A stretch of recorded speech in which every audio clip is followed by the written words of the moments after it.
These are compounds: ethylene glycol, vanadium oxide sulfate, and hydrochloric acid. I got water in a speaker that I have to take off the stirring. I have to add a stirring bar to it, so when I plate, it will coat the solution. There we go. There we go. We add the stirring bar. It's bubble water because it's been sitting around for a couple of days, but that's okay. We have this graduated cylinder, volumetric flask, and we're gonna pour in the extra 250 milliliters of solution so that it actually comes to 600 milliliters of sample solution. Done with that. So now we first do is we add the vanadium compound pigment. Can you see that?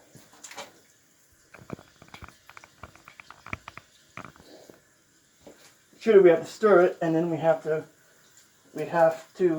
add the other 19.6 grams of vanadium, so that comes to a total of 19. We stir it.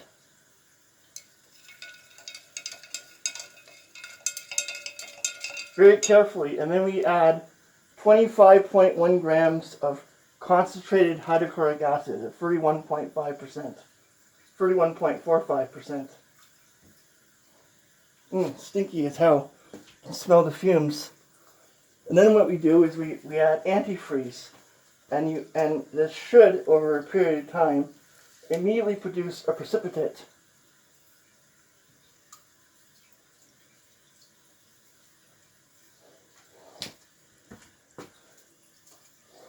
Let's stir that around very carefully with the stir rod, and let's measure out the pH on the paper. Pink, highly acidic, pH about 2.3. So we have all that stuff. Let's put it on the beaker.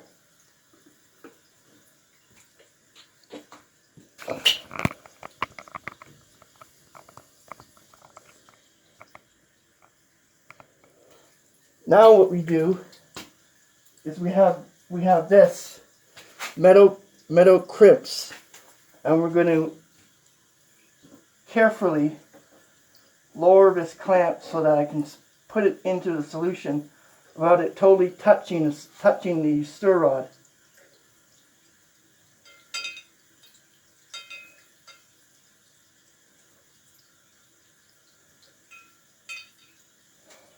Do you see it now?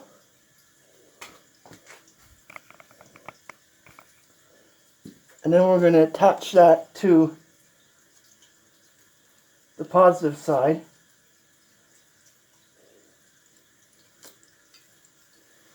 And we're going to add this copper wire, which has to be turned and tuned again, so that actually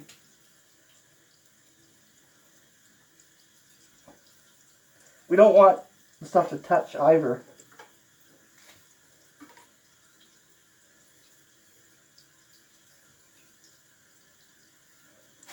Then we turn on the stirring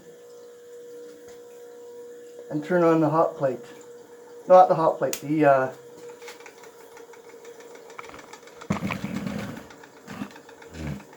we wait for this to occur.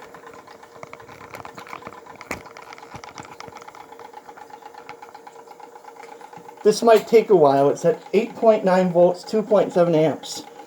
So I got to increase it a bit. It might take about a few minutes for this to occur, but this will create what's called ethylene Oxide-Divanadyl Sulfate. And what you should see is a white precipitate that's magnetically charged. It's acidic, but it coats the solution. Now, we should see a very quick precipitate and foam producing when we do this. let's see what it looks like when we turn off the stirring and try to remove this. Yeah, see? It's already appearing to coat. Can you see that? It's coating a slight layer of solution. I'm going to put it back in, turn on the heating, turn on the stirring, and the the power supply, and continue this for a bit. But this should give good results. This is electroplating with ethylene oxide, divanadium 4-hydrate in solution, and it creates this white coat.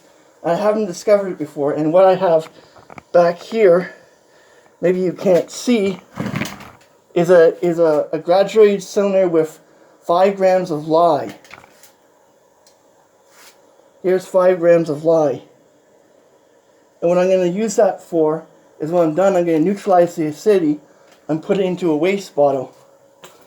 So I have to turn on the stirring for a bit so that the colloid suspension, or the suspension particles, can coat more efficiently on the copper. Already giving it a good result very quickly, so this is a good method of making a whitish blue tinge on copper. Thanks for watching the video.